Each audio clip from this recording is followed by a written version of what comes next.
No ar, Rádio em Revista.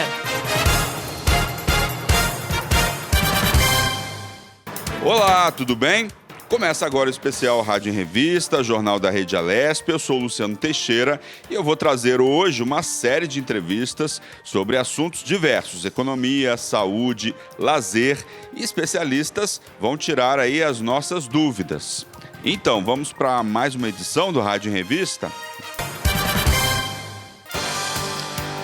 Nós vamos começar o programa de hoje falando sobre os problemas do coração. Cerca de 25% da população mundial sofre de pressão alta, um mal que pode ter consequências graves se não for tratado. A Júlia Stanzioni e o Jeremias Gomes conversaram sobre esse assunto com o cirurgião cardiovascular Marcelo Sobral. Dr. Marcelo falou da importância de se combater os fatores de risco, como estresse, má alimentação e sedentarismo. Ele explicou também que a Covid-19 pode deixar sequelas no coração de alguns pacientes. Acompanhe comigo essa entrevista. Eu brinquei aqui, doutor, que a gente falar das coisas do coração, a gente sempre remete a uma questão poética, né? O coração tem uma conexão com as emoções ou não? A gente tem que cuidar só da questão do carboidrato, evitar a gordura, evitar a pressão? Não, com certeza. Inclusive tem até uma doença chamada coração partido, onde existem mais acometimento de infarto, ataque cardíaco, assim, e fortes emoções. Por exemplo, em terremotos, enchentes grandes, falecimento. Essa é uma síndrome já diagnosticada assim. Então, o coração está muito ligado às emoções. E tanto é que quando a gente faz coisas prazerosas, a gente libera um hormônio que ajuda o coração a lubrificar as artérias. Realmente o coração, o coração físico, né? Ele está muito ligado ao coração que a gente vê assim nessa parte poética aí. Doutor, em relação às doenças do coração, o que é mais recorrente? É uma questão genética? É quando a gente abusa da alimentação e acaba vindo sobrepeso? É o estresse? É a pressão que aumenta, né? A pressão arterial? O que a gente pode colocar como um foco principal dos problemas coronários? Então, eu vou fazer uma metáfora a um veículo, né? Vamos supor que o nosso coração seja uma parte do motor, vamos dizer um carburador, alguma outra parte ali. E se a gente utilizar nesse veículo gasolina adulterada, se a gente não trocar o óleo periodicamente, se a gente não deixar o carro, não andar com o carro um pouco, o que vai acontecer? Esse carro vai ter problema. Certo? E nosso corpo é a mesma coisa. A gente precisa ingerir comidas saudáveis, a gente precisa parar assim de uma maneira não tão radical, mas de uma maneira mais contínua, a agredir muito o nosso organismo, né? Porque a gente às vezes dorme mal, a gente bebe em excesso, a gente come mal assim no sentido de comer pouco, comer errado e comer alimentos que não sejam saudáveis. A gente tende a ficar sedentário, né? Até inativo, né? Que a gente tem uma classificação de inatividade. Então, a gente precisa cuidar bem do nosso corpo, né? Que eu costumo falar em alguns meios de comunicação que me convidam, a gente precisa cuidar do nosso corpo, porque nosso corpo é o veículo que a gente tem para a gente ir e vir, né? Se a gente quer viajar, tirar férias, a gente vai usar o nosso corpo. Então, a gente precisa tratar ele bem, né? A gente precisa fazer manutenção, igual a gente faz carro. Essa manutenção seria ir num cardiologista, ir num urologista, por exemplo, as mulheres irem no ginecologista, oftalmologista, dependendo de uma certa idade, ortopedista também, dependente de uma certa idade, ou se a pessoa tem algum problema, etc. E por aí vai. E por aí vão essas especialidades. Mas você falou em hipertensão. A hipertensão, ela tem uma origem muito forte, familiar, mas não quer dizer que a mãe e o pai têm hipertensão que o filho vai desenvolver obrigatoriamente. O filho só vai desenvolver obrigatoriamente se mantiver os mesmos hábitos dos pais, né? Tipo, fazer uso da mesma dieta, ser sedentário, por exemplo, já conviver num ambiente estressado. Então, na verdade, a ideia é a gente tem que combater os fatores de risco que estão à nossa volta, né? O estresse, a má alimentação, a má qualidade de sono. Se a gente tiver propensão a diabetes, hipertensão, obesidade, tentar combater isso, tentar tratar isso, né? Deixa eu parar de falar, senão você não... Imagina, doutor. Agora, nesse tempo de pandemia, né, o senhor falou no início da entrevista que muita gente, claro, ficou com receio de ir ao médico, ir a um pronto-socorro nesse momento, mas há uma correlação aí da Covid com o coração. Como se manifesta, então, a Covid-19 no coração, que pode agravar nessas doenças cardiológicas, né, na verdade? Então, o vírus, né, o Covid-19, ele tem uma capacidade muito alta de inflamar o nosso corpo, né? E ele tem uma predileção a mais a parte pulmonar, né? A pulmonar que ela é mais vias aéreas, vamos dizer assim, que geralmente é muito mais acometida. Mas acomete o corpo inteiro, acomete o rim, acomete o coração, acomete outros órgãos, mas com menos intensidade.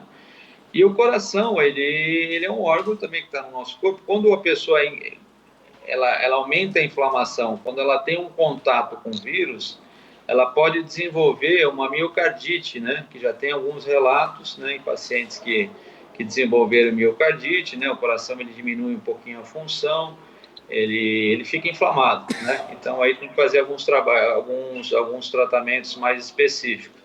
Mas, basicamente, o COVID ele altera a parte pulmonar respiratória, né?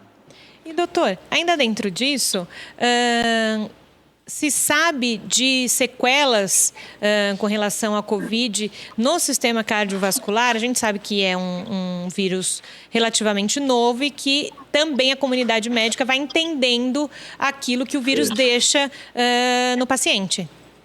Sim. Então, existem inúmeras sequelas, né?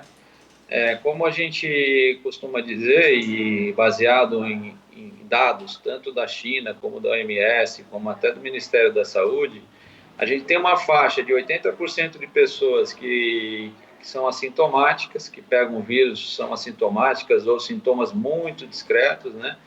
Os outros 20%, né, que tem algum sintoma, aí de leve para grave. Em torno de 5%, né, que apresenta sintomas graves, né, condições graves, que necessitam de hospital, né? E desses 5% tem o pessoal mais grave que acaba falecendo ou acaba ficando muito tempo internado e acaba trazendo sequelas na sua evolução, né? E essas sequelas podem variar de inúmeras qualidades, características. A pessoa, como fica muito tempo deitada, ela pode ter atrofia muscular, ela pode ter problemas articulares, ela diminui muito a capacidade pulmonar por causa dessa inflamação e dessas imagens que ficam características do COVID. E pode cursar com a miocardite. Não é a maioria, né? É uma minoria absoluta, mas o paciente que tem algum problema no coração, se recebe mais um golpezinho, né, ele tende a ficar pior, né? Então, aí vai demorar um tempo mais para esse coração recuperar, e às vezes não recupera totalmente. Como você disse, né, bem disse, é uma doença nova, que estamos colhendo os frutos não, né, as consequências agora, né? O que se sabe é que existe a ocorrência de miocardite, que é uma inflamação no músculo, e que está tendo tratamento. Agora, a sequela definitiva, ainda a gente não dá para quantificar, porque a gente tem pouco tempo de estudo, né? No Brasil, a pandemia começou em março, na China, novembro, né, do ano passado, então a gente tem menos de um ano. É um período curto, mas algumas sequelas, como as sequelas que eu já descrevi um tempinho atrás, elas elas já estão em curso e alguns pacientes já foram resolvidas essas sequelas, mas a cardíaca ainda está em evolução, né? Ainda estão sendo tratadas essas miocardites, mas ainda uma sequela definitiva ainda não tem muito relato em relação a isso. Estamos conversando com o Marcelo Sobral. Doutor Marcelo é cirurgião cardiovascular. Doutor, tem uma pergunta aqui de uma telespectadora, Maristela Silva. Ela pergunta sobre a pressão arterial e a sua relação. Ela diz que quando deita à noite no travesseiro, ela ouve o coração dela bater assim, como se fosse uma pressão assim na cabeça. Ela queria saber se geralmente ela não sente isso e se isso tem alguma relação com a pressão arterial e com algum problema coronário também.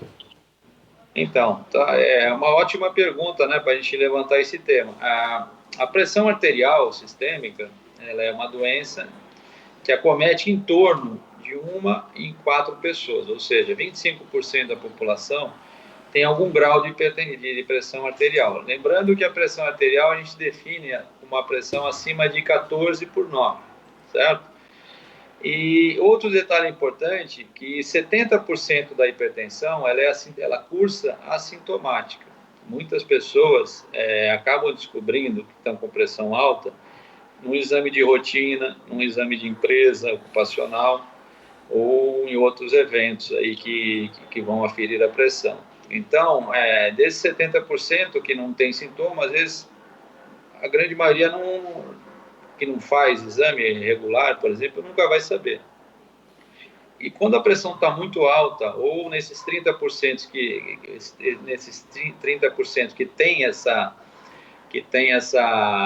tem sintomas, é um desses sintomas que ela relatou. Dor de cabeça, sente pulsar a cabeça, às vezes tem escurecimento visual, a pessoa fica cansada, né? Existem alguns sintomas bem característicos, né? Mas principalmente dor na nuca, né? Dor de cabeça e cansaço, né? Excessivo, e sente o coração mesmo, e sente o pulsar dele um pouquinho mais diferente, do que a gente costumou. A gente não costuma ouvir o nosso coração, né? Só quando a gente toma um susto ou taquicardia, ou a gente faz exercício que a gente costuma sentir ele mais aqui na boca, no pescoço, onde tem as carótidas, né? Então, a pressão arterial, ela deveria diagnosticar isso, que provavelmente ela pode estar com alguns picos de pressão alta, né?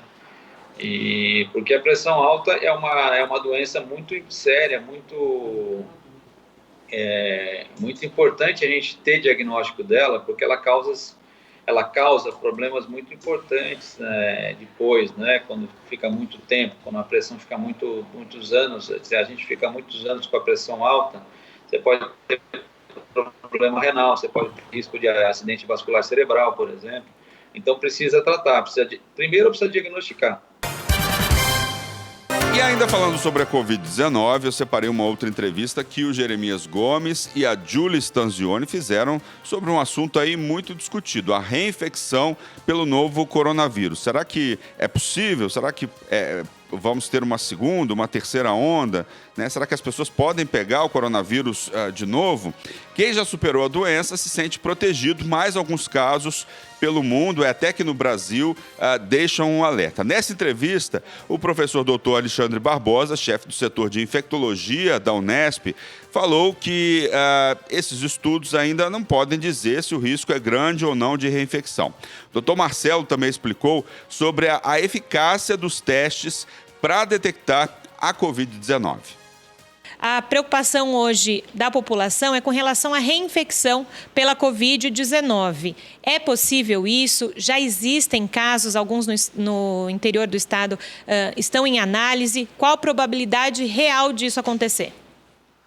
Nas últimas semanas, alguns relatos científicos foram publicados mostrando casos comprovados de reinfecção em Hong Kong, na Bélgica, também no estado de Nevada, nos Estados Unidos, no Equador e na Holanda. O que isso significa? Eles conseguiram comprovar que uma mesma pessoa foi infectada em um primeiro momento, por exemplo, em março ou abril, por um tipo de coronavírus, E depois, agora em agosto, setembro, por uma nova cepa que foi identificada por meios filogenéticos, por análise biomolecular, se mostrando então vírus diferentes. Então ficou comprovado que é sim possível a reinfecção.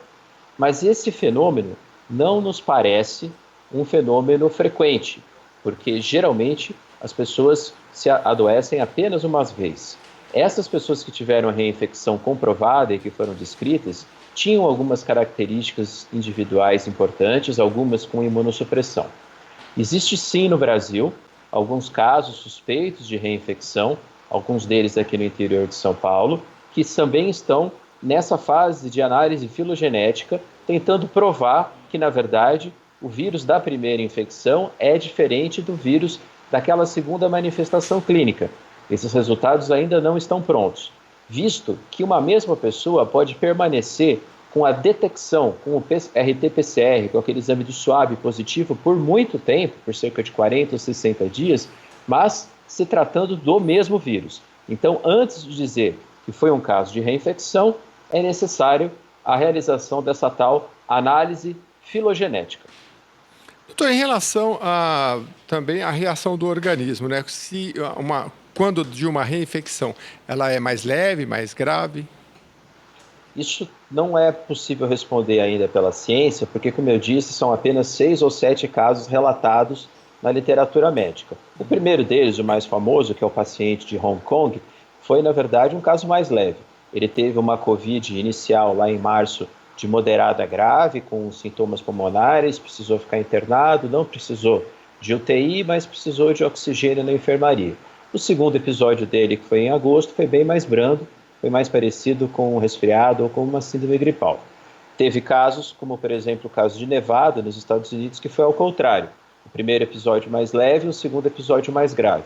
Portanto, ainda é um mistério a relação, a gente analisar qual é o padrão de gravidade na reinfecção e se isso é frequente ou não. Não nos parece frequente porque justamente em países onde você teve uma alta taxa de incidências, você teve muitos casos, ou locais aqui mesmo no Brasil, como por exemplo Manaus, não acontecem ondas subsequentes tão fortes. Então a reinfecção talvez não seja algo tão importante assim, pelo menos é o que a gente sabe até agora. Um outro ponto é que o vírus SARS-CoV-2, que causa a Covid-19, ele parece não ser um vírus tão mutagênico, que fuja da resposta imunológica, que consiga fazer mutações de escape do sistema de defesa.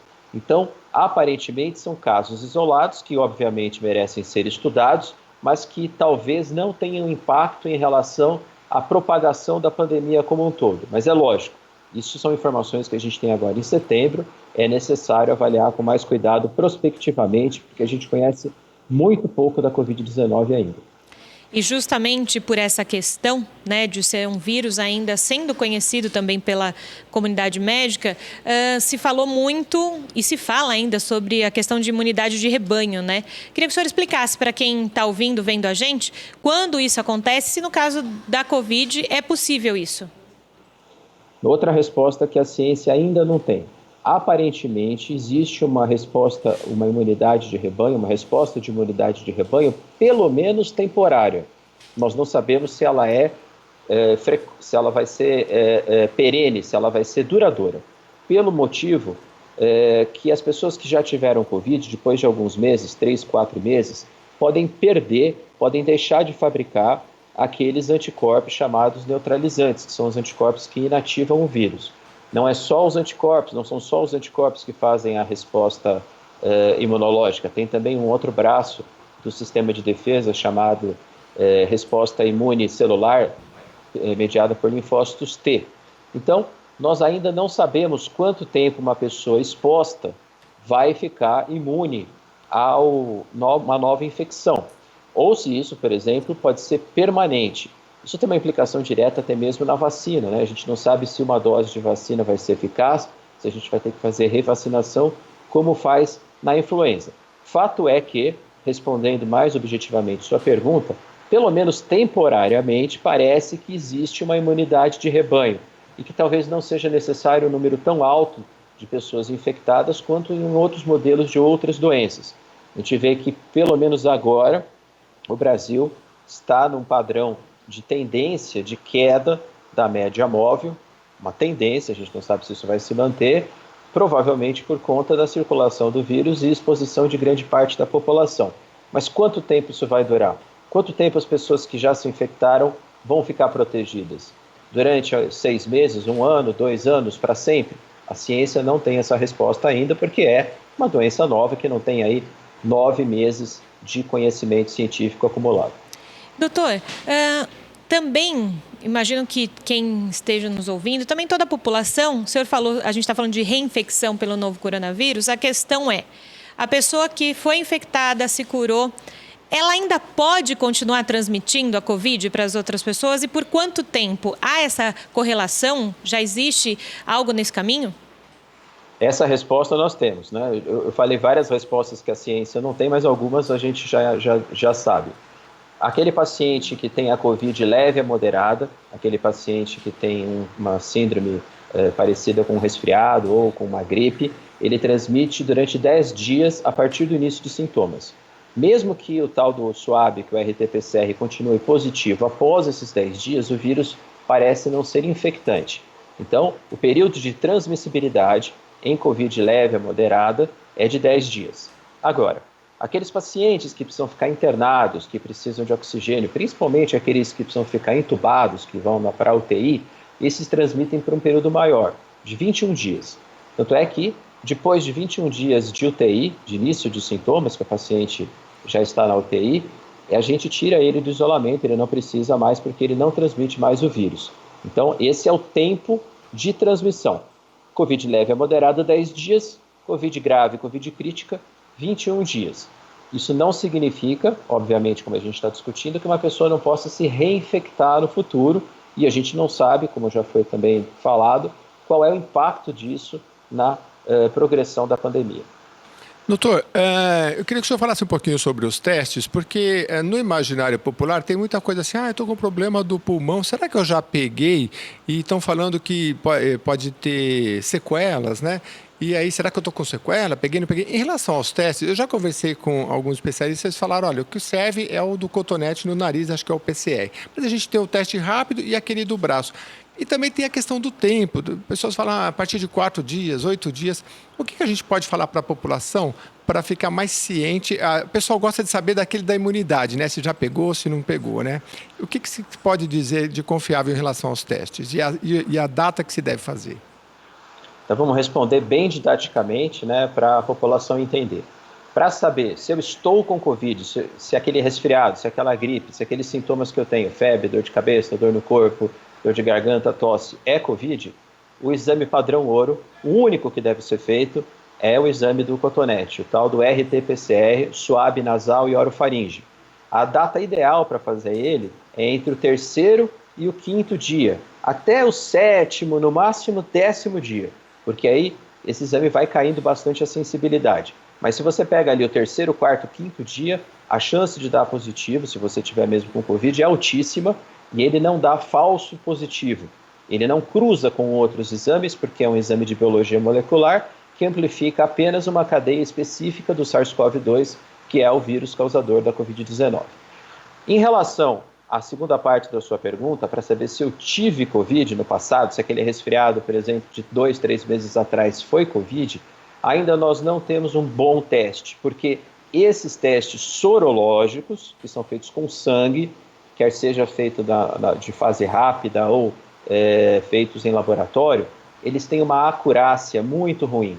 Eles dão muito falso positivo, porque cruzam, tem resposta cruzada com outras doenças que a gente já teve no passado, como, por exemplo, resfriados que são causados por alfa-coronavírus. O SARS-CoV-2, o vírus causador da Covid-19, o novo coronavírus, é um beta-coronavírus. E muitos daqueles resfriados que a gente teve há anos atrás são causados por alfa-coronavírus que circulam normalmente, são resfriados leves. E esses exames sorológicos podem cruzar, não são de boa qualidade. Portanto, não existe um bom teste para saber se eu tive Covid no passado.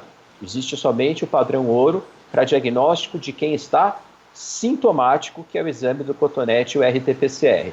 E tem um segundo ponto que é importante dizer em relação a qual a necessidade de eu saber se eu já tive Covid, visto que pode haver, como a gente estava discutindo, casos de reinfecção, então eu posso pegar de novo, e se os exames não são confiáveis. Então, infelizmente, até que nós tenhamos exames sorológicos de confiança apontando uma imunidade pregressa em quem já teve Covid, nós não temos como responder, e isso não é algo que deva ser feito na prática clínica. O especial Rádio em Revista, Jornal da Rede Alesp, faz um pequeno intervalo. Nós voltamos em instantes, não saia daí. O programa Rádio em Revista volta já. Estamos de volta. Rádio em Revista. O programa Rádio e Revista está de volta e nós vamos falar agora de um assunto que interessa muita gente, viajar, né? Tá todo mundo em casa nesse momento aí de pandemia, todo mundo doido para viajar, mas por enquanto ainda não dá, né? Depois de enfrentar a fase crítica do isolamento social, tem quem só pensa em descansar e curtir aí uma boa viagem. Sobre esse assunto, a Lilian Busato e o Fábio de Lima conversaram com o secretário estadual de Turismo, Vinícius Lemertz, e o secretário falou de programas do governo paulista para aquecer o setor aqui no estado, o turismo regional, né? Ele lembrou também que todos os anos, mais de 20 bilhões de reais são gastos em turismo internacional e que está na hora de mudar essa mentalidade e investir aqui no turismo nacional. Vamos acompanhar. Secretário, muitos paulistanos querem viajar para diferentes destinos, visto aí o último feriado, né? O que já está sendo planejado no setor de turismo estadual para algumas cidades paulistas que chegarem à fase azul do Plano São Paulo? Olha, primeiro nós estamos consolidados na fase amarela. Nós estamos consolidados, nós já estamos 6 semanas em São Paulo, na cidade de São Paulo, em várias localidades do interior, consolidados na fase amarela. Ou seja, a proximidade da fase verde já nos dará muito mais tranquilidade para viagens dentro do estado de São Paulo. De forma geral, o Brasil já está retomando, né? É um contexto geral. O primeiro país na América Latina a retomar o Brasil, porque como o Brasil é muito grande e o pior problema é o voo internacional, ao deixarem de viajar para o exterior, as pessoas passam a viajar dentro do país e por proximidade, que é o que você perguntou sobre a cidade de São Paulo. Então, muitas pessoas deixaram de viajar para o exterior e vão continuar a deixar de viajar para o exterior, e muitas também deixarão de viajar internamente pelo Brasil. Então, haverá um crescimento natural dos pontos conhecidos de turismo no litoral, no interior do estado. E nosso trabalho é defender a segurança dos destinos, trabalhar, e nós já vimos trabalhando desde o início, para melhorar a segurança nos destinos, e revelar novos locais em São Paulo. Isso nós estamos fazendo com os parceiros da iniciativa privada. Nós teremos um grande evento ainda aqui com todos os cuidados, com todas essas ofertas do interior ainda no final do mês de outubro, começo do mês de novembro. Estamos criando e lançando nesse momento, criando agora, mas lançando nesse momento, uma nova fase do Visit São Paulo com o Convention Bureau para revelar esses locais, pacotes, viagens terrestres, né? Esperando que isso permita, no longo prazo, deixar um rescaldo, né? Deixar esse conceito de viajar dentro de São Paulo mais forte, que é o que nós fizemos no ano passado, quando nós lançamos a campanha São Paulo para Todos. Temos a maior campanha publicitária em parceria com as aéreas, com o Convention Bureau, a maior da história, maior que as campanhas nacionais, inclusive. Acho que muitos de vocês se lembram dessa campanha. Essa campanha vai voltar, só que com outro jeito, viajar com segurança, viajar com cuidado, até porque pais de família querem segurança para os seus filhos, enfim, todos querem a vida em primeiro lugar, mas também querem viajar. O primeiro desejo das pessoas é voltar à normalidade. Primeiro. O segundo é viajar, é sair de casa. Então, nesses momentos que nós vimos aí alguns excessos nas praias, principalmente, preocupa, né? Na França e na Espanha, que mais abriram, os países que mais abriram na Europa, houve um crescimento importante de contaminação. Então, nós temos que pensar no novo normal, não só como usar máscaras no dia a dia, mas no nosso turismo nós temos que ter um outro nível de consciência de que quando nós estamos viajando, nós estamos nessa fase da vida e não antes, como era antes, até que as vacinas cheguem, sejam comprovados os seus efeitos, né? Nós temos que merecer, nós temos que conquistar de volta o turismo. Não vai vir com passe de mágica, né? Vai vir com responsabilidade. Você veja que as companhias aéreas, que só retomaram 40% e até o final do ano talvez chegue a 65%, tem demonstrado um baixíssimo nível de contaminação. Por quê? Porque tem filtros, porque as pessoas estão usando máscaras. Então, é possível ter um turismo saudável, seguro. E é isso que nós estamos defendendo, trabalhando com a iniciativa privada. E esse crescimento vai acontecer. Esse ano, nós vamos recuperar os empregos que nós perdemos, uns 60 mil empregos, vão voltar para casa. Nós esperamos conseguir isso, nós perdemos muitos empregos. No passado nós geramos 50 mil empregos, crescemos 5,3% com a campanha de São Paulo para Todos. Mas esse ano perdemos, e agora vamos recuperar a metade, pelo menos, ou perto da metade do que perdemos. E no ano que vem nós vamos buscar os empregos de volta. Então, o turismo é muito importante também para a retomada dos empregos, porque perdeu muito, mas rapidamente pode retomar.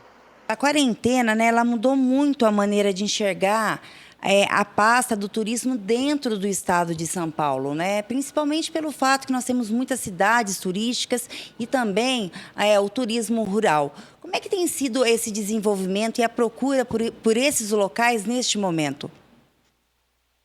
Tem aumentado muito. E a nossa preocupação tem sido duas preocupações desde que eu assumi a secretaria. Uma é divulgar o que tem. Nós estamos divulgando bastante, cada vez mais, né? E esse site novo, esse digital novo, vai ajudar a fazer essas revelações que você está falando, aqueles lugares que ninguém sabe que existem, em São Paulo existe. Então, nós começamos a divulgar o que existe. Isso é o primeiro grande passo que vai deixar esse legado da pandemia. Primeiro, a pandemia mostrou para o mundo quão importante é o turismo e viagens, né? Como é importante isso para os negócios, para a liberdade, para o bem-estar das pessoas, para o espírito da terra, né, da humanidade, o quanto é isso importante. Nunca um fato deixou tão claro a importância do setor do turismo como agora, né, porque o mundo parou e as pessoas começaram a valorizar os aviões, os voos, os ônibus, as estradas, os carros, simplesmente ir a outro lugar, sair de casa, falar com gente, né, porque o turismo defende valores, né? Na prática, as pessoas que viajam, elas estão indo em busca do outro. E a pessoa acaba se conhecendo melhor, conhecendo até a lógica da sua cultura, conhecendo outras culturas, outras pessoas. E isso é o inverso da xenofobia, né? Dessa divisão, dessas brigas na internet. É tudo ao contrário. O turismo é uma bênção nesse sentido, né? E uma bênção econômica, porque hoje gera 10% dos empregos do mundo, como gera em São Paulo, 10%, e também é mais ou menos isso no PIB de São Paulo. Ele tem uma importância vital, o turismo e viagens, e ajuda todos os outros setores, porque o avião, por exemplo, quando voa, ele leva pessoas que vão fazer inúmeras coisas muito diferentes, que atingem o nível econômico, o nível emocional, o nível pessoal, o nível artístico, enfim, o nível médico, todas as áreas se movem, né? E também as cargas, porque os aviões têm metade da sua receita vem do transporte de cargas de valor agregado, que estão nos porões do avião. Então, tudo isso, usando apenas esse exemplo, mas tem os ônibus, tem as estradas, tem os hotéis, tem os centros de convenções, os eventos. Aí você pensa num evento que é de turismo e viagem, só que um evento, muitas vezes, é uma feira, e nessa feira se vendem produtos. Então, nós precisamos retomar os eventos também, né? Uma Francal, por exemplo, é uma feira de sapatos, é uma feira que traz recursos, compradores, as pessoas vêm, se hospedam em hotéis, andam por aí, vão a shows e tal, curtem as cidades, mas também, depois disso, tem a venda do sapato, né? Venda daquela indústria de Franca, que é maravilhosa, e assim vai para outras tantas indústrias, né? Então as pessoas começaram a entender essa importância. Outra coisa, as pessoas estão começando a entender a proximidade. Opa, vamos procurar melhor na internet, vamos ver o que tem. O que será que tem no Circuito das Águas? O que será que tem no Vale do Ribeira, que tem natureza, que tem beleza? O que será que tem no Litoral Norte? O que será que tem na Mantiqueira? O que será que tem lá em Olímpia, que tem um parque temático, né? E nós, por isso, estamos trabalhando desde já o início da gestão para aumentar as atrações em São Paulo. Porque se de um lado falta divulgação, ou faltava divulgação, agora nós fazemos divulgação, também precisa melhorar o produto, porque muita gente sai de São Paulo, e aí se gasta 20 bilhões por ano com turismo internacional, mais 20 bilhões com turismo dentro do Brasil, e uma parte disso poderia ser gasta aqui, desde que, se soubesse, promoção, desde que houvesse melhores atrativos. Então, nós temos parques temáticos, agora nós estamos passando na Assembleia uma legislação para distritos, está aí na mão, vai logo aí para a mão dos deputados, está saindo do gabinete do governador, já aprovado pelo governador, para que nós tenhamos mais parques temáticos em São Paulo. Como, por exemplo, ali naquela região de Itapeva, nós temos ali, perto de Jundiaí, nós temos o Hopi Hari, nós temos o Guatemi Lago, mas ali já tem, por exemplo, já tem outlets, né? Já tem shopping, tem hotéis, né? E vem outros parques.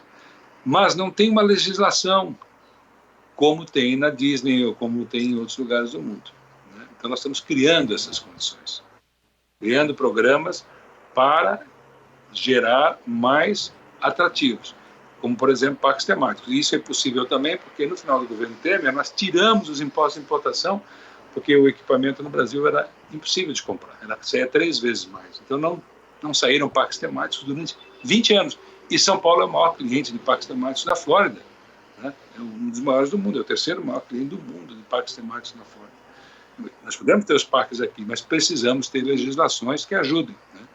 E assim sucessivamente nós precisamos investir. Por isso nós estamos propondo reformas no programa DADTUR, que é o maior programa de obras do Brasil em turismo. Nós estamos buscando, junto ao BID, 500 milhões de dólares para emprestar para municípios, empresas e negócios.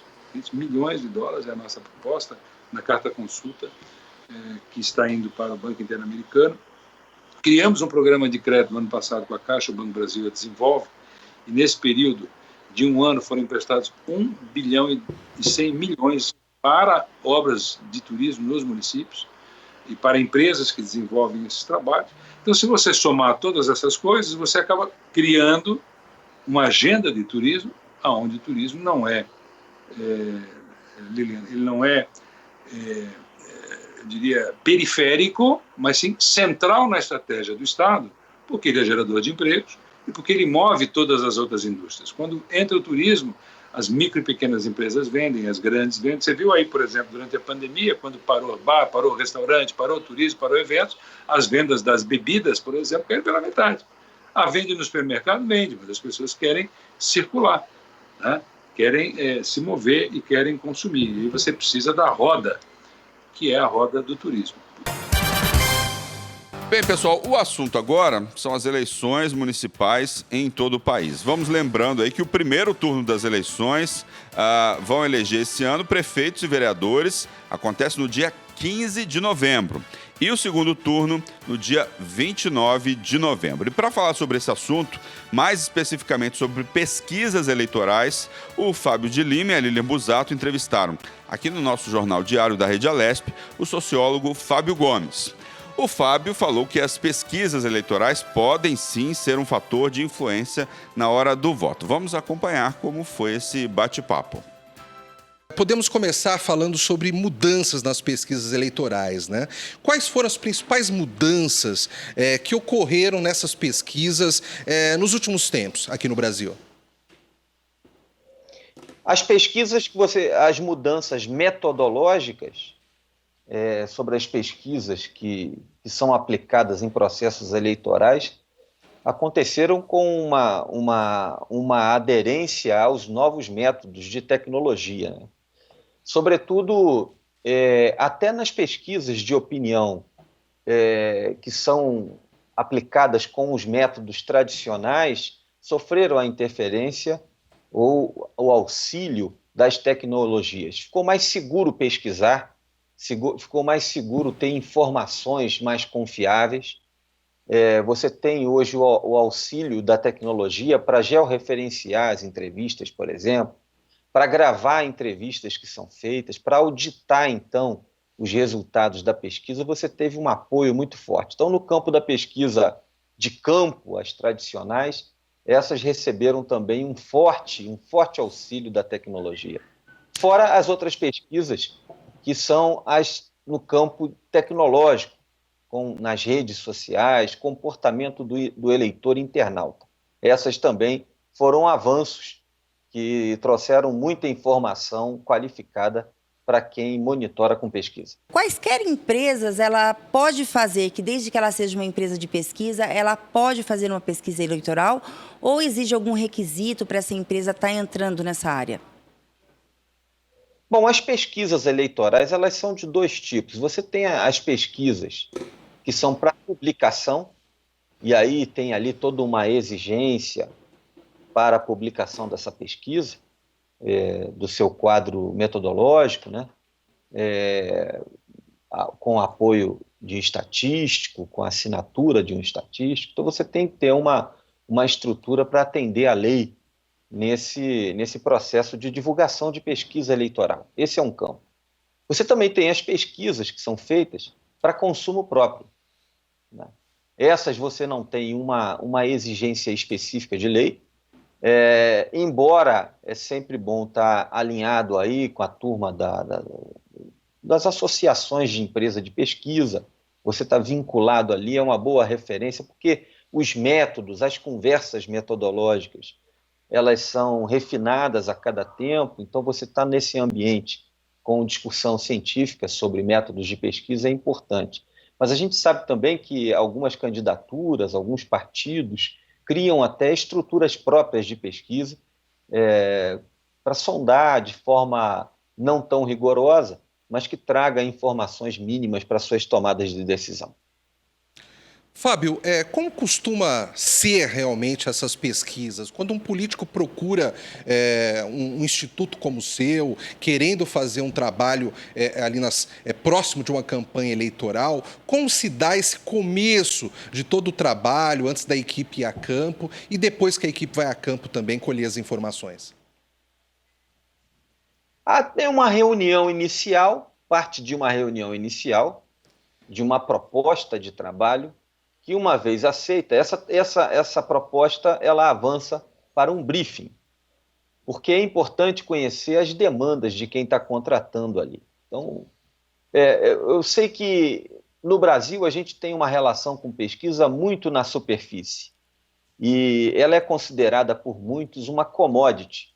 Então, as informações que geralmente se conhece e que se pede de uma pesquisa, elas são muito aquém daquilo que a pesquisa pode trazer. Então, você tem aí um tipo de cliente que conhece um pouco sobre pesquisa e, às vezes, é atendido por institutos que também não oferecem ou empresas que não oferecem um campo amplo para a exploração das demandas do cliente. Então, um briefing é importante para que o consumidor dessa pesquisa possa apresentar todas as suas demandas. Aí, a partir das demandas, se cria métodos, instrumentos de campo, projeções dos relatórios que serão entregues. Então, tem todo um processo que parte de conhecimento da demanda e das ofertas que as empresas de pesquisas apresentam. Esse avanço das tecnologias, de mais redes sociais, essa interação da sociedade com as redes sociais, que acaba mudando todo o comportamento de uma sociedade. Isso, nas últimas pesquisas, você percebe muita diferença do perfil do eleitor, da forma dele se comunicar com órgãos públicos, da forma dele se comunicar entre eles, disseminar informações. Tudo isso vocês conseguem enxergar isso por meio das pesquisas? Uma mudança significativa no comportamento, na forma de se expressar. Mas a natureza desse comportamento ela é antiga, né?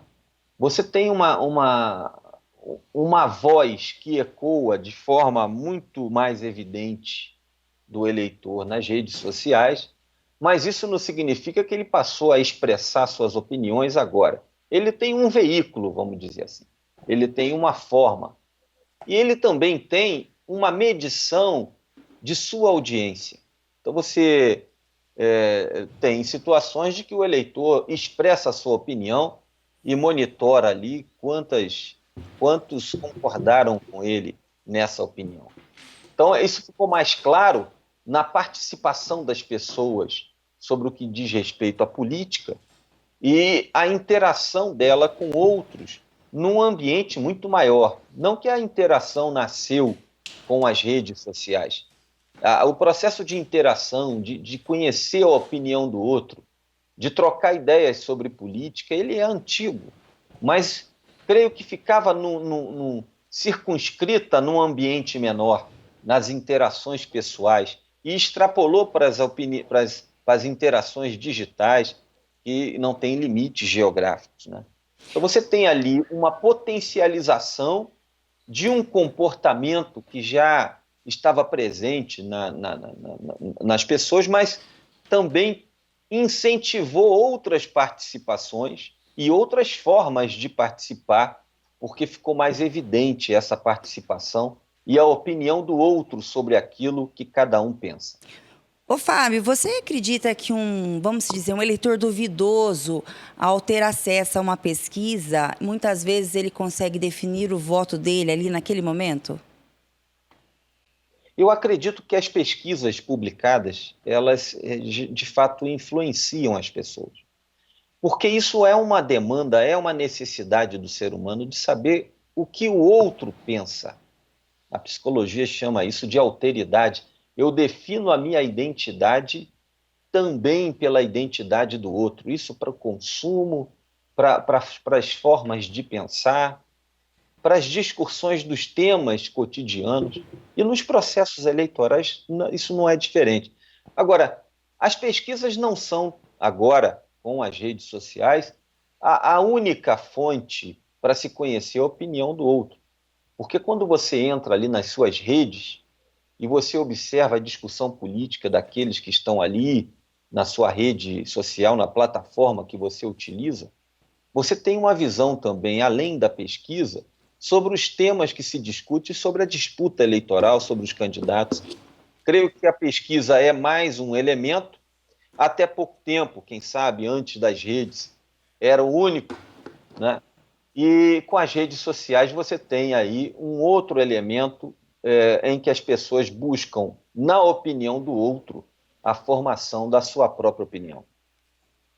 Fábio, agora há pouco você comentou sobre a superficialidade que se é tratado, que se é visto as pesquisas no Brasil ainda, infelizmente, né? E você acredita que isso acontece devido a quê exatamente? Por exemplo, uma coisa que eu vejo muito às vezes são as pessoas desconfiarem das pesquisas, né? Então, se a pesquisa favorece o candidato dela, ela fala, que legal, meu candidato está em primeira, meu candidato está liderando. Se não favorece, essa pesquisa está errada, essa pesquisa está mentindo. Por que existe tanta desconfiança em cima da pesquisa ainda no Brasil? O primeiro fator é que os consumidores de pesquisa consomem resultados e não pesquisa. Então, os resultados que agradam são mais, quem sabe, são melhor recebidos, né? A gente sempre brinca nas apresentações de pesquisa que fazemos o tempo todo, e tem uma sociologia dos recebedores de pesquisa, em que se a pesquisa está melhor do que ele imaginava, o Instituto está puxando o saco do contratante, se está pior, o Instituto é incompetente, errou, e se o Instituto acerta de fato aquilo que as pessoas esperavam, que o contratante esperava da pesquisa, então não precisava fazer pesquisa. Então a chance da pesquisa ser um agrado para a vida de quem recebe é muito pequena, assim, para esses que consomem somente resultado e não consomem a pesquisa com aquilo que ela pode oferecer, informações estratégicas para dialogar com seus públicos. Eu acho que isso que é a natureza principal da pesquisa. Ela é um instrumento de diálogo. Nós vamos para mais um intervalo e na volta entrevistas aí com assuntos em destaque sobre a pandemia do coronavírus. O especial Rádio Revista volta já. O programa Rádio em Revista volta já. Estamos de volta. Rádio em Revista. O programa Rádio em Revista está de volta para esse terceiro bloco e nós vamos falar agora de um assunto ainda complicado para a maioria das pessoas, a tributação aqui do Brasil, né? A Lilian Busato e o Fábio de Lima conversaram com o Alfredo Maranca, que é presidente do Sindicato dos Agentes Fiscais de Renda de São Paulo. Eles debateram aí sobre o Simplifica Já, que é uma proposta técnica que tem como objetivo simplificar a tributação. O Alfredo explicou que o grande desafio é o avanço tecnológico que precisa chegar cada vez mais ao contribuinte brasileiro. Para quem não conhece, de forma didática, explica para a gente aí o que é a proposta do Simplifica Já. Bom, então, pois é, a proposta do Simplifica Já pretende fazer uma união dos impostos que existem hoje, e não união na Constituição, união de fato. Por exemplo, na Constituição você tem um ICMS só, mas não é verdade. Você tem um ICMS por estado, são 27 ICMS. Isso provoca um inferno para o contribuinte. E os municípios, então, mais de 5 mil ISS. Então, a gente precisa harmonizar a legislação, criar uma norma única para o ICMS, uma norma única para o ISS, para permitir que o contribuinte saiba o que está valendo. É essa a proposta básica. Antes da gente continuar, eu acho que tem muitos telespectadores que não conhecem ainda o que é um ICMS e qual é o imposto ISS. Poderia estar explicando e tirando essas dúvidas? Bem fácil, então. Vamos dizer assim, em termos gerais, né? O ICMS é um imposto estadual que incide sobre o comércio, sobre a compra e venda de mercadorias. E o ISS é o imposto municipal dos municípios, é o principal imposto municipal que incide sobre os serviços prestados. Então, esses dois impostos são os mais importantes para os municípios e os mais importantes para os estados. E são aqueles que precisam ser reformados na Constituição, porque a União pode fazer as mudanças dos impostos dela por lei. Os estados e os municípios, eles precisariam de um reordenamento para combinar entre si como seria essa reforma. Doutor Alfredo, o Simplifica Já, ele pode beneficiar as pessoas já nesse momento que nós estamos vivendo, esse momento de pandemia, ele já pode trazer benefício para as pessoas já ou ainda necessita de algum trâmite aí? Não, exatamente. Essa que é a proposta. A proposta é que nós precisamos de uma reforma emergencial no Brasil. A gente precisa começar desde já a trabalhar. Não adianta a gente pensar em criar no futuro outro imposto, depois vai fazer uma outra lei complementar, vai recriar tudo. A gente precisa consertar o que a gente tem agora, durante a pandemia, e precisa ser uma proposta que tenha a condição de ser aprovada agora, nesse mês aqui, nesses meses aqui do final desse ano, para que assim que o Brasil sair da pandemia, ele já encontre um ambiente de economia que seja propício a gente ter o crescimento que o Brasil precisa. Porque senão, aqui o declínio é garantido, mas o crescimento da economia no ano que vem ou no final desse ano não é garantido. A gente precisa garantir o crescimento do Brasil. O Alfredo, de uma forma prática e simples, né, para o telespectador que é leigo no assunto, o que muda para as pessoas e para os cidadãos uma reforma tributária hoje? Então, o que não muda, né? Se você mudar, quando as pessoas que ficam lendo a Constituição, mudar os nomes da Constituição, muda muito pouco os tributos. A gente precisa de um sistema, né, de apoio entre os estados e os municípios que altere o relacionamento das pessoas com a administração tributária. Isso que é o fundamental. E isso é o difícil. Ele tem que começar pela parte difícil, começar pelo trabalho pesado, alterar a forma como as pessoas se relacionam com a administração tributária. Hoje, as pessoas têm que saber, conhecer os impostos de cada um dos estados, dos municípios, fazer declarações, é o fisco que tem que ir até as pessoas. Isso mudou do passado para hoje. Quer dizer, antigamente, as lojas eram um lugar que você ia até a loja. Os estabelecimentos, hoje, você não pode mais ter um guichê de uma repartição pública onde o contribuinte tem que ir lá. O fisco tem que chegar até o contribuinte, ele tem que estar no celular do contribuinte, ele tem que estar eletrônico, disperso, para que o contribuinte tenha um relacionamento leve e fácil e simples com o fisco. Pré-preenchendo, trazendo... A gente tem que usar as informações que a gente tem do contribuinte e não ficar exigindo que o contribuinte saiba como são as regras e traga o imposto devido. Doutor, pelo que o senhor está nos falando aí, eu entendo que o senhor também está falando um pouco de tecnologia, né? Se a gente tem tanta tecnologia no dia a dia e a gente não souber usar essas tecnologias em benefício aí da integração de sistemas para que essas informações cheguem aos órgãos que são necessários chegar e que chegue à população, então não vale a pena ter tanta tecnologia se a gente não utilizar isso. Exatamente. Esse que é o nosso desafio. O desafio é tecnológico. A gente tem, por felicidade, alguns países que são pequenos o suficiente já fizeram experiências muito boas. A Estônia fez um governo eletrônico, totalmente eletrônico, mas é um país com um sistema tributário muito simples, a economia é muito simples, né? A gente precisa fazer isso em outros países. Então a gente vai acompanhar o trabalho que está sendo feito, por exemplo, nos Estados Unidos, quer dizer, de refazer toda a estrutura de software do Estado para que ele se adapte ao contribuinte. Isso, adaptar até a transparência das informações, usando coisas assim que são usadas pelo Google, pela Microsoft, tá? Para lidar com as informações delas. Quer dizer, hoje em dia, para ser transparente, é muito mais fácil do que antigamente, só que você precisa saber como lidar com a informação. Existe uma responsabilidade muito grande. E o desafio tecnológico é gigantesco, realmente é gigantesco, porque não tem nenhuma base de dados que seja do tamanho do Estado. A gente precisa evoluir nessa base de dados e a gente tem pessoal para isso, tem gente com vontade de fazer, com capacidade para fazer isso, já nos estados, e só precisa a oportunidade da gente poder fazer essa uniformização nacional. E para encerrar o programa de hoje, nós vamos falar aí de um assunto que vem preocupando e muito brasileiro, o aumento do preço do arroz. Fala-se num aumento aí de até 100%. Todo mundo sabe que com a pandemia e o isolamento social, as pessoas passaram a consumir mais.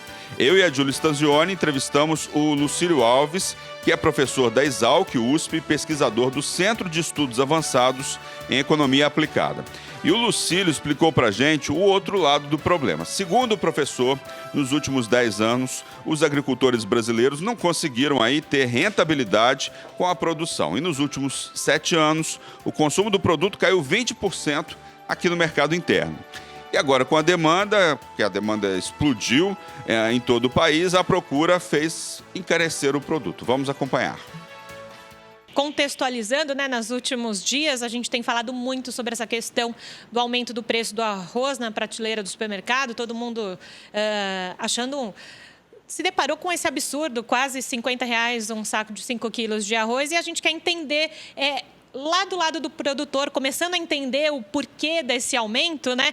E aí vocês aí da Exalc e a CPEA fizeram um levantamento que mostrou essa alta do arroz, que chegou a 100% em 12 meses. O senhor pode nos falar um pouco, contar como é que foi esse levantamento, para a gente começar a entender de onde vem essa alta do preço?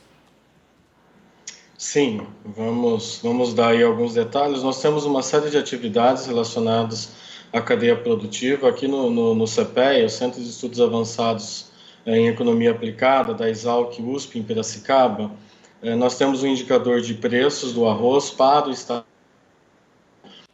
sendo que o Estado do Rio Grande do Sul representa 85% da produção nacional de arroz. E nós também temos algumas atividades relacionadas a custo de produção, que nós avaliamos a rentabilidade do produtor, e esse trabalho já vem aí há 10, 12 anos em andamento. Tá? São atividades dentro da universidade, mas em parcerias com associações e com entidades representativas do setor. Para falar de aumentos de preços atuais do arroz, a gente precisa entender o contexto da cadeia produtiva, especificamente do setor agrícola, ao longo dos últimos 10 anos pelo menos. Essa é uma cadeia e um setor agrícola que vem sofrendo muito com baixa rentabilidade ao longo dos últimos 10 anos. Só para resumir, em 10 anos até 2019, em 8 deles, o produtor de arroz não teve receita suficiente para cobrir o seu custo total de produção. Ao não ter receita, automaticamente o produtor vai buscar outras culturas alternativas e claramente com rentabilidades maiores. E por que não tem rentabilidade positiva? Porque ao longo do tempo, conforme a renda da população aumenta, o poder aquisitivo vai aumentando, outros produtos entram na mesa do consumidor, especialmente na família, no doméstico, e o peso do arroz sobre o consumo total de alimentos diminui. Então, ao longo dos anos, a demanda de arroz no Brasil vem diminuindo. A que ponto? Se a gente considerar nos últimos 7 anos, nós tivemos uma queda de consumo de 20% de arroz no Brasil. Então, é algo expressivo. E se o produtor mantivesse a mesma área com arroz, a oferta estaria elevada e preços cairiam ainda mais. Então, o produtor foi migrando e houve um ajustamento entre oferta e demanda, mas a preços menores. E com isso, os estoques de passagem ficaram cada vez menores. E claramente, com estoques de passagem menores, qualquer choque de oferta e qualquer choque de demanda, para menos no caso da oferta, ou para mais no caso da demanda, reduziria os estoques ainda mais e os preços subiriam. E é isso que a gente está vendo. Na verdade, nesta temporada, ou neste ano 2020, nós começamos a temporada em março. O ano safra do arroz vai até fevereiro, ou seja, de março de um ano a fevereiro do ano seguinte, nós começamos com estoque para 3 semanas de arroz. Veio uma nova safra, com crescimento em relação a 2019, só que ao mesmo tempo nós tivemos o contexto do isolamento social em virtude da pandemia no Brasil, fazendo com que as famílias ficassem mais tempo em casa, ou ficassem em casa, né? E em relação ao consumo fora do domicílio, ao ficar mais tempo em casa e o consumo ficar mais, prevaleceu o consumo doméstico, o peso do arroz se elevou em relação ao consumo fora do domicílio. Isso fez com que nós tivemos um choque de demanda. Só que a colheita de arroz é março e abril, ou seja, a área estava dada, a produção estava dada, e nós tivemos um choque de demanda em um ambiente que já se esperaria ao final da safra, agora ao final do ano safra, que é fevereiro 21, já se esperaria lá na frente um estoque também baixo. Bom, aí vem uma demanda maior do mercado interno, em função do isolamento social, e, na sequência, em função dos recursos repassados pelo governo federal para as famílias de forma geral. Nós tivemos um grande número de famílias recebendo o auxílio emergencial. E muitas famílias que não tinham recursos nem para comprar os alimentos básicos do seu dia a dia. Isso também contribuiu para elevar ainda mais a demanda de arroz. Esse choque de demanda já começou a elevar preços e nós viemos ao longo dos meses com preços em alta. Claramente, nesse meio do período, com uma taxa de câmbio elevada, dificulta a importação de arroz, encarece a importação de arroz, mas aumenta a atratividade de uma exportação de arroz. Nos produtores estão exportando arroz ao preço em dólar equivalente ao do ano 2019. Só que nós temos uma taxa de câmbio 35% a 40% maior do que em 2019. Em reais também se eleva. E ao exportar, contribui também para essa redução dos estoques de passagem e os preços se elevaram de forma mais intensa nos últimos 2 meses. O que pode ser feito para reduzir, né, os valores no mercado nacional? O que é preciso fazer nesse momento? Ponto importante. Os aumentos de preços observados no Brasil são equivalentes aos aumentos de preços observados no cenário internacional, em que o preço do arroz e os preços dos alimentos no cenário internacional também subiram. Talvez num cenário internacional só não subiu o preço da carne, mas para o Brasil subiu. Por que está subindo? Porque a gente tem uma taxa de câmbio extremamente elevada. O que fazer? É uma dificuldade muito grande. De curto prazo é difícil apontar alguma solução. certamente a gente vai ter um equilíbrio maior lá na frente, quando uma nova oferta de uma nova safra chegar. Os produtores já estão semeando a nova temporada. Já há uma expectativa ligeira de aumento de área, 5%, 6%, 7%, se chegarmos. Mas não há muito o que fazer no curto prazo. E o outro ponto importante, o produtor de arroz está vindo, como eu comentei, de anos de baixa renda. Então, ele também não tem capacidade para aumentar de forma expressiva a sua área, para daqui a 5 meses nós tenhamos uma oferta mais abundante. E o outro ponto que se coloca será que lá na frente, quando terminar o isolamento social, ou pelo menos diminuir esse isolamento social, essa demanda não vai voltar para o patamar que nós tínhamos anteriormente? Ou seja, uma demanda menor do que o atual, e isso implicaria aumentar preços, ou aumentar a oferta, com uma demanda menor, os estoques aumentariam e preços cairiam. E isso refletiria lá no campo, onde nós não temos uma política tão expressiva também agrícola para subsídio lá no campo. De curto prazo, eu acho que não é a solução. Talvez um caminho seria, ao longo do tempo, o governo retomar o que se tinha em décadas anteriores de haver estoques reguladores governamentais. Mas ao longo do tempo que se vê é uma saída do governo em relação a essas políticas e deixar o mercado se autorregular. E um ponto mais importante, o contexto que a gente está vendo aqui não é apenas Brasil, é um cenário internacional. O fato é que o Brasil tem uma taxa de câmbio desvalorizada, o real está desvalorizado e isso encarece a importação.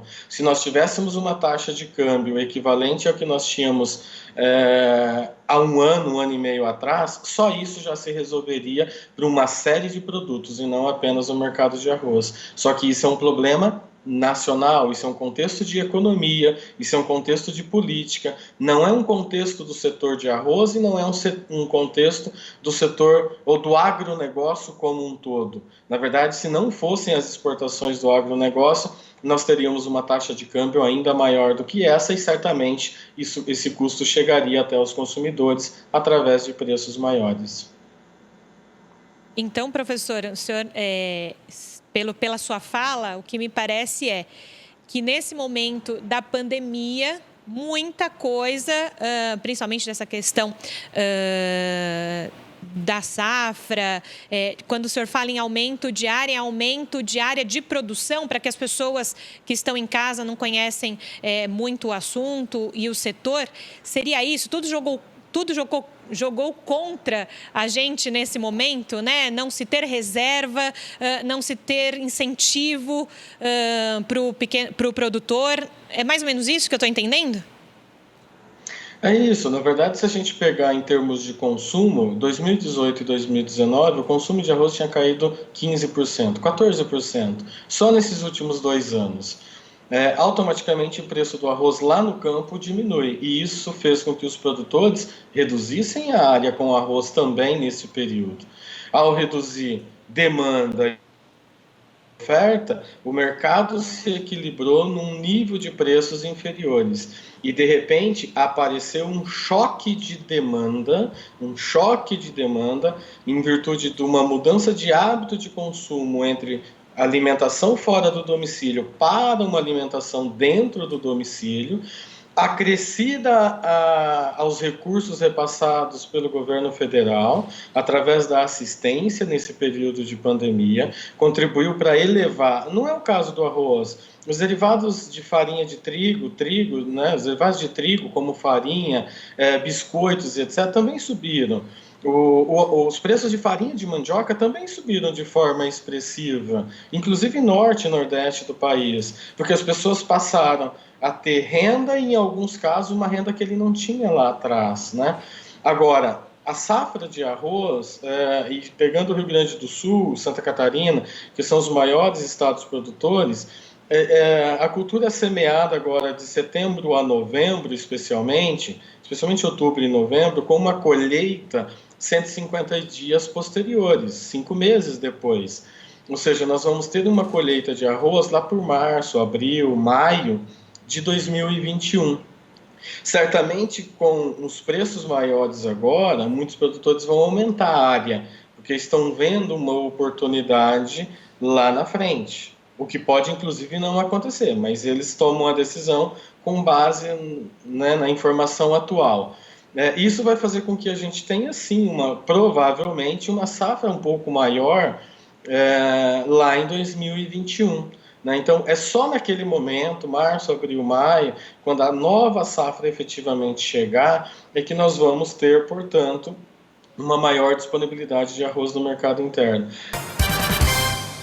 O programa especial Rádio em Revista chegou ao fim. Até o nosso próximo encontro. Muito obrigado pela audiência. Tchau.